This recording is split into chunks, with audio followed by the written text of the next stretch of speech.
Coming soon চলে আসছে। Minor আইনের চূড়ান্ত সাজেশন এটাই। এটা শুধু লিখিতর জন্য। সবাই একটু মনোযোগ দেন। সবাই একটু মনোযোগ দেন। এটা হচ্ছে আপনারা, এটা সকলের জন্য ওপেন করে দিলাম যারা গ্রুপে আছেন। এটা পিডিএফটা দিয়ে দেবো ক্লাস শেষ করার সাথে। একটু প্রথমে বলে নেই, আপনারা কেউ একটু না মানে খুবই সিরিয়া বা খুবই ভয় পায় না এটা দেখা। মাইনর আইনের জন্য চূড়ান্ত সাজেশন আমরা একটা ফাইনাল পর্যন্ত এখন দিয়ে দিলাম। এটা এটা রিটেন লিখিত প্রশ্ন ধরে ধরে, এখানে ধারা ধরে ধরে দাগায় লিখিত প্রশ্ন রিডিং করে নেবেন। বই থেকে রিডিং করে নেবেন, ওখান থেকে প্রশ্ন আসলে দিতে পারেন। এখানে একটু কথা আছে দেখেন, এখানে আহ, দেখা যাচ্ছে এখানে 44টা। এখানে শুধু মামলাদারের সময়সীমা এটা দরকার নাই, ওয়ারেন্ট হিসেবে কাজ করলে এগুলো আমি দিয়ে রাখছি দু একটা, এগুলা অতিরিক্ত হিসেবে, এগুলো সমস্যা নেই, এগুলা পরীক্ষা আসতে পারে, অন্যটা ইন্সপেক্টর হিসেবে তো আছে তো। এখানে পুলিশ আইন 5 ধারা থেকে শুরু হয়েছে, অল্প কাটা ধারা দেখেন এখানে যেগুলো দেখবেন একেবারে। আমি যেগুলা এখানে সাজেশন দেওয়া হয়েছে, আমি বলতেছি বারবার, একের জরুরি গুরুত্বপূর্ণ, খুবই গুরুত্বপূর্ণ এবং খুবই আলফা ক্যাটাগরি এবং খুব পরীক্ষার জন্য। কোনো একটা বাদ দিবেন না, সবাইকে রিকোয়েস্ট করতেছি, কোনো একটা এখানে ধারা বাদ দিবেন না। কিছু কিছু জিনিস আছে পুলিশ আইন, এগুলো বাদ দিবেন, এগুলো এইভাবে পড়বেন, ওখান থেকে প্রশ্ন আসবে। এখান থেকে প্রশ্ন আসবে, লিভ দিচ্ছে কেন, পরে আবার বলবে যে এটা কি বুঝিনি।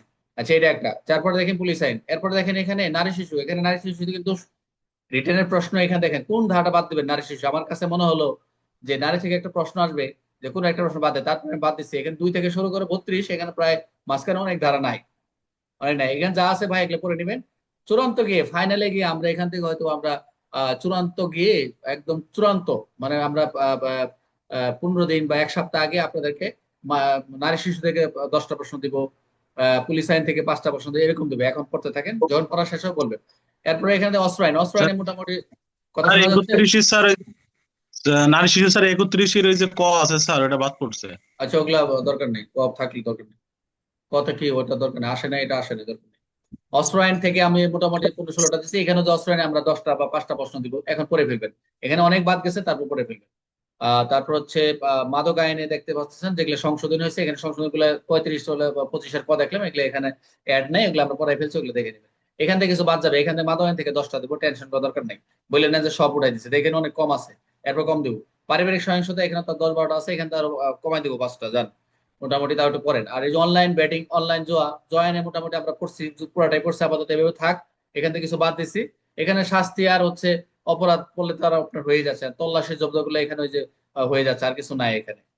আর পিতামাতা ভরণ পোষণ তো ধারায় হচ্ছে 8টা ধারা, এখানে 3-4টা দিচ্ছে, এগুলা থেকে প্রশ্ন আসে 2টা প্রশ্ন। সড়ক পরিবহনে একটু কথা আছে, সড়ক পরিবহনে এখানে একটু মোটামুটি ভালোই দিয়ে রাখছি। এখানে একটু কথা আছে, সড়ক পরিবহনের আইনের প্রশ্ন মূলত হচ্ছে 100, এখানে বলি রিটেনের জন্য 108 থেকে 115 পর্যন্ত প্রশ্ন আউট করে দিলাম। আমি প্রশ্ন আউট করে দিলাম এখান থেকে 10টা, যে 105 থেকে 115 মধ্যে এখানে বিনা পড়ার গ্রেপ্তার করতে গিয়ে এখানে এগুলা আনা হয়েছে। এখানে দেখতেছেন অনেকগুলা, এগুলা বিনা পড়ার গ্রেপ্তার করতে গিয়ে এগুলা প্রশ্ন পড়তে হয়, এই জন্য এগুলা রাখছি। এগুলা ভয় পেয়ে যায় না, স্যার সব দিয়ে দিছে। এখানে একটা ধারা ওই যে বিনা পড়ার গ্রেপ্তার কত, 110 পড়লে এগুলা ধারা চলে আসে, এই জন্য এইভাবে দিয়ে রাখছি। এই মাত্র এই এই আপনার সড়ক পরিবহনের শুধু 105 থেকে 115 পর্যন্ত পড়লে রিটেনের কমপ্লিট। আচ্ছা, ডিএনএ আইন এখানে মাত্র ধারাটা ইম্পর্টেন্ট হচ্ছে এই যে 12 ধারা, একটা ধারা। ডিএনএ 12 ধারা থেকে প্রশ্ন আসে, কিন্তু এখানে কিছু রিটার্নের প্রশ্ন আছে, ইন্সপিরেশন হিসেবে আসছে দিয়ে রাখছে, ওই যে 12 থেকে আসছিল আর 38 থেকে আসছিল। এই দুইটা ধারা এখানে ইম্পর্টেন্ট দিয়ে রাখছে, এগুলা পড়াইছে, এগুলো পড়ে ফেলবে। যৌতুক, যৌতুকের থেকে যে কোনো একটা আসতে পারে, 3 ধারা, এগুলো একটু পরে নিয়ে কঠিন কিছু নয়। বাল্য বিবাহ থেকে সবসময় প্রশ্ন আসতেছে, এই জন্য সবগুলাই এখানে কয়েকটা বাদ দিয়ে দিচ্ছি। আচ্ছা, শিশু আইন। শিশু আইনের ক্ষেত্রে আমরা অনেক করছি, শিশু আইনের ক্ষেত্রে একটু বেশি দেখা যাচ্ছে, এখানে বেশি দেখার কিছু নাই। আমরা ওই যে কিছু কিছু অপরাধ বলে 69 থেকে এখানে আমরা কিছু রিটেনের প্রশ্ন করছিলাম ছোট ছোট। বাট আর যেগুলো আছে এখানে 5টা ধারা আছে, এগুলো আমি জানাবো, এগুলো আবার করতে থাকেন। অলরেডি প্রশ্ন একটা দিয়েছি, 44-45 থেকে প্রশ্ন দিচ্ছে আপনাদের।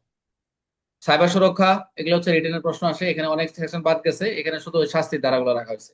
মানব পাচার, এখানে একই অবস্থায়, এখানে শুধু শাস্তি এবং শাস্তির গুলো রাখা হয়েছে। ওই যে যেটা হচ্ছে মানব পাচারের যে চোরাচালানের কিছু অ্যাড হয়েছে, এগুলো একটু পড়তে হবে আমাদের, একটু গুরুত্ব দিতে হবে। মানি লন্ডারে এখানে অল্প কাটা দিচ্ছি, মানি লন্ডার অল্প কাটা পড়লে চলবে। এখানে যা আছে, এখানে আছে 28টা, তো লেখা আছে 28টা, কিন্তু 28টা নাই।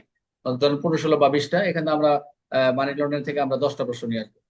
তারপর হচ্ছে তথ্য অধিকার আইন, মাত্র এই যে একটা ধারা, এই 7 ধারা তথ্য অধিকার, একটা প্রশ্ন আসছিল 7 ধারা থেকে, কোন কোন বিষয় প্রকাশ করতে পারবেন না। সন্ত্রাস বিরোধী আইন, এটা সাব ইন্সপেক্টরের জন্য, এই এসআর না করলেও পারেন, সমস্যা নেই। পর্নোগ্রাফি আইন, এখানেও 12-13টা ধারা, এখানে 4-5টা প্রশ্ন দিচ্ছে। গ্রাম আদালত, একটা ধারা প্রশ্ন আসছিল, সেটা 10 ধারা, সমান 10 ধারা। এখানেও আমরা কমাই ফেলবো, 3-4টা নিয়ে আসবো।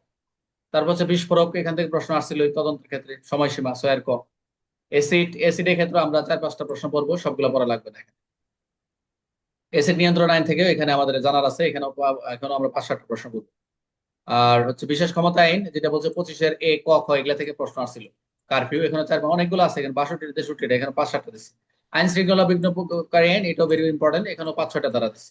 নিরাপত্তা হেফাজতে, এটা হচ্ছে এখানে 2-3টা প্রশ্ন, ওই যে অপরাধ 13 ধারা থেকে প্রশ্ন আসে। আর হচ্ছে ভেরি ভেরি ইম্পর্টেন্ট, যুদ্ধ অথবা এ ধরনের অজুহাত গ্রহণযোগ্য নয়, ভেরি ভেরি ইম্পর্টেন্ট এবার। যে আপনি বলবেন যুদ্ধের কারণে বা কোনো ধরনের একটা অজুহাত নেবেন, সেটা গ্রহণযোগ্য হবে না, আপনার বিরুদ্ধে মামলা করবেই।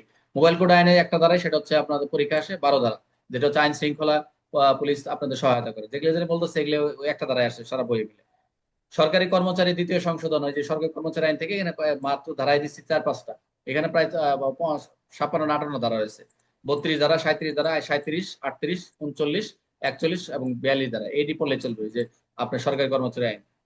রিটেনের জন্য আদালত অবমাননা, এখানে একটা ধারা। আদালত অবমাননা এখানে এমসিকিউ ছিল এবং রিটেনের এই 4 ধারা।